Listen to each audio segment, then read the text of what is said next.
What in the devil was I in? If you're here based on the title, you have either just come out of, been discarded by a narcissist, or you discarded the narcissist, or maybe perhaps you're still in a relationship and wondering, what in the world am I in? What is this, Lord? You're alone in the moment and you're wondering, something is wrong with this person. You're reviewing all of the things that you went through the years and you're like, it's not me. It can't be. I'm Carissa, and welcome to this new space I'm building for real healing, real talk, and spiritual clarity. This isn't about labels or drama, technically, but I may use the term narcissistic or toxic. But it's about understanding why we connected to people who drained us. It's about understanding that it's not you, it's them.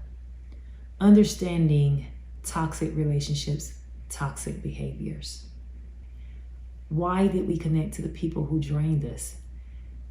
And after we figure it out, how do we get back to the version of ourselves that had peace before all that chaos? In each one of my toxic relationships, at the end, I sat and wondered, after the final argument or the final conversation, depends, why am I feeling this way? Why am I questioning myself? I was confused and just asking God, what is wrong with them? And low key, what is wrong with me for staying? After, I guess, that climax, that argument, that breakup, when you finally begin to see that something's off, you ever felt that it's like a weird vibe, like we'll feel it in our spirit. Our spirits are uncomfortable. Our mind keeps trying to make excuses in the past. We try to make excuses for the behavior, and then sometimes we turn around and we blame ourselves because the partner or the person will blame us for their actions. You tell yourself sometimes that they're just stressed, or, they said I said it wrong. Maybe I did, but deep down, you don't believe it. Something just doesn't feel right. They're kind to you, but it's not genuine. They say, I love you, but it doesn't feel whole. It just feels like an empty I love you with no substance. Then you begin trying to explain it to your family, your friends, someone else, and they're like, you're overthinking. Well, didn't he just do this for you? Well, he doesn't give me that energy. He doesn't seem that way to me, or she doesn't seem that way to me. So now you're questioning your own discernment because, hey, these are people that are, well known in the community. They perform, they do good deeds, everybody, no one can say anything bad about them except for those exes. Sometimes we need to probably just ask the exes what happened, if we can. But 9 times out of 10, something happened there because they aren't together, right? And then I know for myself, I would be like, hey, if you were anyway with them like you are with me, I know why they kept leaving, because they're always a victim and they keep leaving me. You know, I just want to love. I just want someone to love and someone to love me back. But everybody just they leave me. They treat me. They, you know, they don't validate my feelings. They didn't listen to me. You know, the woe is me attitude. When in actuality, everything that they're saying about them, they did. So I remember conversations where I was told that I was overthinking. Oh, and get this, you tripping. You ever got that? But 9 times out of 10, you ain't tripping. We're gonna quit saying 9 times out of 10. 10 out of 10, you ain't tripping. I was told I was too sensitive. I was being dramatic. Hurt my feelings. And then I questioned myself. Am I being too dramatic? How dare I question myself and what I'm feeling? And after being scolded, you're being too dramatic, it's something off. I remember one time asking that I don't know what to do, because the person was taking me through this whirlpool, and I had all this other stuff going on, in which that's a point I need to go back to. Having a lot of things going on. Maybe there's some bad things happening in your life, and you're also dealing with this person. Now that I am not with these people, the same stuff is happening. However, I don't feel as depressed as I was when I was with them. It's just like, oh, another problem. Let me get through it. But when I was with them, it was like, oh, the whole world is crashing. So back to what I was saying, I was already experiencing some issues, and then with this person, they're kind of contributing to that. And I'm like, and I remember crying to them, like, I don't know what to do. Man, if they didn't give me the nastiest look, a look of disgust, and say, you never know what to do. And it's like, wait a minute, what just happened? I was looking for you to be empathetic. I was looking for you to offer me some type of sympathy. I was looking for you to validate my feelings. And I can't even get that. But right now, I'm questioning myself, like, am I being too sensitive? Or is there always something wrong? Maybe that's why, I'm not able to keep a relationship. Like, and then you're like, okay, I was talking to him or confronting him about something that they did. So now, wait a minute, what just happened?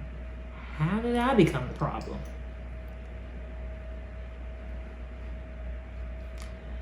So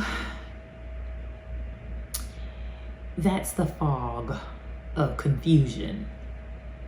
This is how people get caught between caring and confusion. You're in a complete fog. You're in a fog from the time you enter that thing, because I'm gonna call it that thing because it's not a relationship. From the time you enter that thing till the time you come out, it's a fog. And when the fog lifts, hallelujah, it's the best experience ever. It's like having sinus congestion and you finally get it all out. I know that's disgusting, but that's the only way I could. It's the relief from people out there with sinuses. You understand? It's the It's all where the relief it is. It's the relief of eliminating this thing that was making you so miserable and so confused. You can't see. You can't see through the fog. It's the thickest fog ever.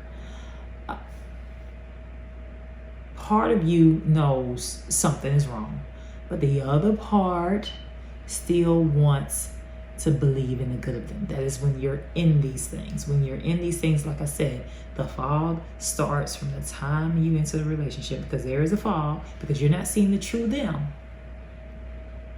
You're only seeing a reflection of the things that you desire from a mate. You're not seeing them.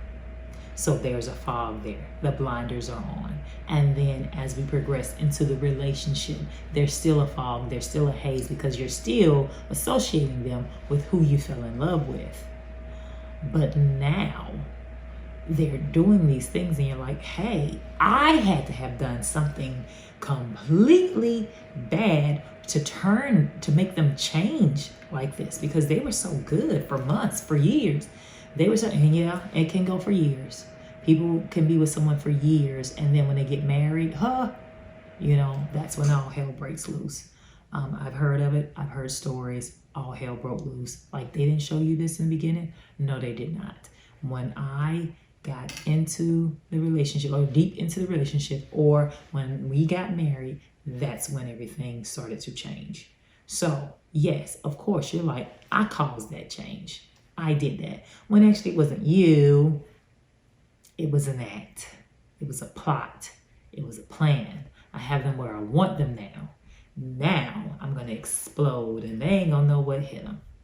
And the whole time that this is happening, they're getting the rise out of it. During this time of conflict, chaos, confusion, and they're giving you all the hell in the world, you're holding on to that relationship. And this is why we stay. For those of you who don't know about this or never experienced it, people are like, oh, why do they stay? You stay because you're hoping that sweet version of themselves that no one else sees them. They're just, they just give their all and have all this love to give, and they want to give it to someone, and they give it to you, and they love bomb you to death. And that sweet version, you're waiting on it to come back. Sometimes in between the hell, they give a little piece of that, like a little cookie crumbs, like a little crumb, a little cookie. Here you go. I'm giving you that. That way, when they give it to you, they say, oh yeah, I'll use that later. When you bring up something else, like, oh yeah, remember that time you cheated on me with XYZ? Or, a current situation. Why did you cheat on me? You're always cheating on me. You don't love me. How do I not love you? I just did XYZ for you. That little piece of crumb that they were saving for later, they'll pick that up. I just blah, blah, blah. And you're like, well, they did. Maybe they do love me. They just need help. That's how you start to lose yourself, little by little. You stop focusing on you and your needs and your wants, and you start tiptoeing around. And you're tiptoeing around because I don't want them to react negatively. I want them to be the person they used to be, and they're saying, I am the cause of this. So let me tiptoe around. I'll avoid expressing my feelings. I don't like the fact that he doesn't take out the trash. I don't like the fact that he laughs whenever I talk to him about a mean coworker or my boss, or I'm having trouble with the kids, or I'm talking about any type of, emotions that I might be experiencing that may not be positive ones. They laugh. They play down my feelings. So I start to lose who I am or what I want because all of this is happening. I'm confused on what I want. Is that really how I feel? You just start questioning yourself. You stop listening to your peace. You stop acknowledging what gives you peace. you forget peace altogether. And you just start tiptoeing on these eggshells, hoping that, the person doesn't crack. It's like a tug of war between what you see and what you want to see. I began seeing that my peace was missing after the breakup.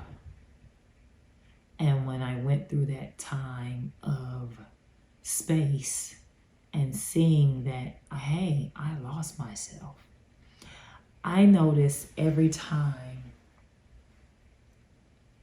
I'm not in relationships that didn't serve me, that the time that I'm not in those relationships is the time that I come back to myself and I begin to want to have fun. Naturally, I'm a really goofy person. As I get older, I started embracing that, where I used to be embarrassed of it, and these people didn't make it any better.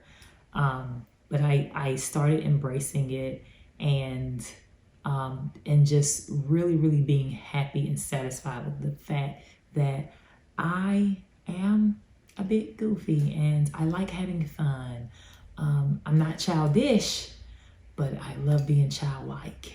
I like amusement parks and I love Disney movies. I go from one extreme to the other. I like suspense and Disney movies and romantic comedies somewhere in there. But that's neither here nor there. But just giving you a little light to who I am. I love joking around. We have this thing called TikTok, and I get on TikTok and I find myself doing like these, what I think are very amusing videos, and I just have fun. And I love having fun. I love just being out of control and just having fun and, and just forgetting about all the problems that I'm having right now and, laughing and cutting up with friends. That's who I am. And anytime I'm not in these relationships is when I discover that again. I discover, oh God, you're a fun person. You're not always crying and, with your head under the covers and wanting to sleep all day. My body is no longer heavy and weighed down. I like working out. When I'm happy, I work out. When I'm happy, I care about what I eat. I'm not having sugar cravings or whatever. I'm one of those. I'm a stress eater. And I was exhausted. I was tired and didn't realize it until after my discards, or after, I discarded them. I would just realize that I was really drained during this time, this whole experience. So that's when I figured out that they didn't love me. They loved the idea of me. And when I no longer served them, that's when they move on. Because the things that the excuses they would use as far as why they cheated or why they left weren't really like legitimate, or I don't know the word that I'm looking for, but they weren't really logical excuses for leaving someone. To me, it was an excuse of somebody who is pretty much a ticking time bomb. You say one thing, and you do something, and that's gonna set them off. Well, dog, if I forgot and I left the fork in the sink, my goodness, that's gonna cause you to go and sleep with Helen down the street. I burnt the toast one morning, so this caused you to, so that's when you're walking on the eggshells if you stay in these relationships and you're like, dog, let me not burn the toast anymore. Let me make sure I beat your eggs real good because I don't want to trigger you. So now you realize like you were just surviving. You were just trying to hold on for the sake of not wanting or fearing that they were going to leave and give that piece of them that they gave you in the beginning to someone else. And let's believe they are. They're going to give all of that, everything. And guess what? They're going to be looking at you to see how you feel about them giving it to someone else. Oh, yeah, they're going to flaunt them around, baby. They are going to flaunt them people around like they got something. Because guess what? Let's not talk about them. Let's not blame the victim, well, the future victim, because you were once there too. And they flaunted you around, and you're like, oh, you know, she missed out. Not really thinking that, because I know in my experience, I never really like looked at the other person like, oh, they missed out. It was just like, I was fed a bunch of lies about the people, that they were this and they were that. But honestly, the same things that he's, you know, said about them, he's probably now saying about me, you know? So there it is. And these people probably aren't tolerant. Someone could be triggered into responding to you negatively because of how this person is treating them now that they've discarded them. You get me? So, but now back to what I'm saying. No, it's not love, and you're surviving. You are surviving the relationship. You are surviving the abuse. You're just trying to hold on for dear life because you're holding on because I'm gonna get that back. And or you might be at a point now where they made you believe that you are worthless and no one's gonna want you because, dog, you know, you caused me to act this way, you're gonna cause someone else to act this way. There is just so much that I have to say or will talk about in this channel, but this video is just an introduction to the channel, what we'll be talking about, as well as making you aware of those mixed feelings that you have, that you either having now, because you know you might be at the end because you found this video, or the experiences you know that you had while you were in the relationship and you're fresh out, or I mean, like myself, it's been some years and I'm still, you know, sometimes questioning what's going on. Discernment versus deception. Not everyone who says they love you comes with light, unfortunately. And this is where we're gonna place the empathy that we have for that person. Empathy doesn't mean that you go get back with them. Empathy just means that you don't have to understand, but you feel bad because these people cannot help it. They can't. Basically, they don't come with light. The light that you have, they don't have that. And sometimes they might be a little bit jealous of that. Some, they come with need. They're empty. And everything that they lack, they feed off of you. This is why it feels like you're being drained. Everything is being sucked out of you. I think about the movie Hocus Pocus, where the witches, you know, they don't have the light and they feed off of children. Who has more light than children? And they just suck all of the energy off of the kids. They just pull it in, and the kids are drained to the point of, you know, death. So that's why, you know, you're where you are, and why you're tired, and why you're burdened down, because you don't have any energy, because all of your energy is being sucked out of you by a vampire, you know, a narcissistic vampire. I learned the hard way that some people just don't want your heart. They don't want your healing. They don't want your help. They want the parts of you that make them feel alive because they're dead inside.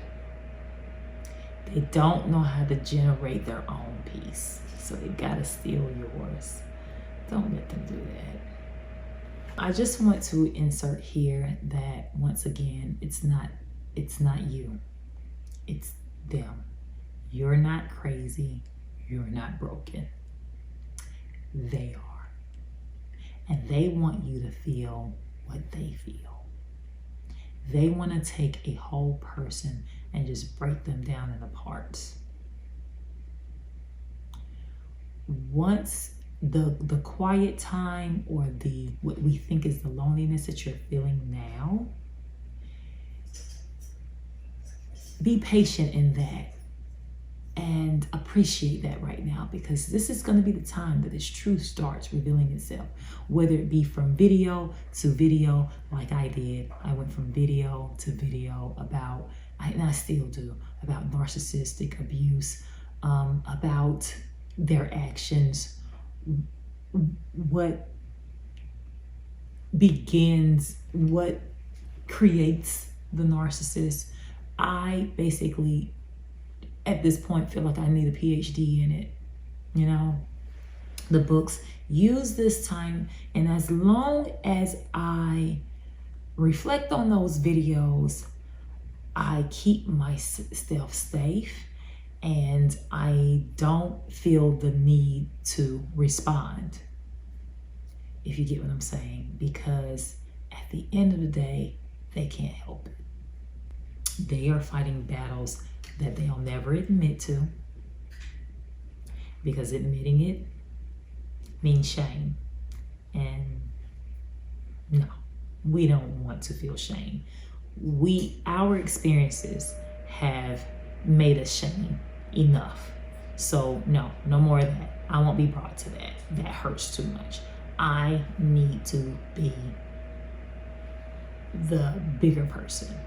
I need to be domineering over you. I'm better than you. So therefore, I'm going to beat you down. Right now, you're noticing that. You're noticing all the habits, and you're noticing all the patterns. And right now, you're putting the whole puzzle together. And you are not crazy for noticing. And for the love of me, do not blame yourself or say to yourself that you were stupid, because you were not. You were not. You were under a spell. Let's just say that. You were under a spell, and they kept putting these little spells. When they gave you those cookie crumbs, they did like a little mini spell to keep you in, just to keep you blind, okay? And now guess what, Sleeping Beauty? You are waking up. But when you stop arguing and start observing, that's when you'll see it. That's when I saw it. That's when I saw all the times like you didn't give the whole thing, and bits and pieces were left out. When I started seeing all of the manipulation, when I started seeing that they were controlling me, I was a puppet on strings. It's not about bitterness. We're not going to do that, because you can't be bitter towards a person that we can't place expectations on, because they don't have the capabilities. They don't have the tools to give us what we need, okay? So if someone was in a wheelchair, you're not going to be upset with them because they don't walk. They cannot help it, right? So therefore, these people cannot help it. If anything, we need to love and pray for them from a distance. That doesn't mean that you go and participate in their shenanigans, from a distance. And you talk to people, and you start building your own circle of people who may have experienced what you've experienced. I find that those are the best people. I know that you want to surround yourself with friends, but everybody doesn't go through what you go through. But it's better to have connections to people who have experienced what you've experienced and out of it, okay? And even people who are still in it, you can help them. Be mindful. Don't be bitter. Don't harbor resentment, because you're only going to miss out on your blessing. Once your eyes open, you can unsee it. But you don't have to stay angry about it, okay? But I am so excited to offer encouragement and healing, things that I once needed and still need. So if you're here and you're wondering what went wrong, nothing went wrong.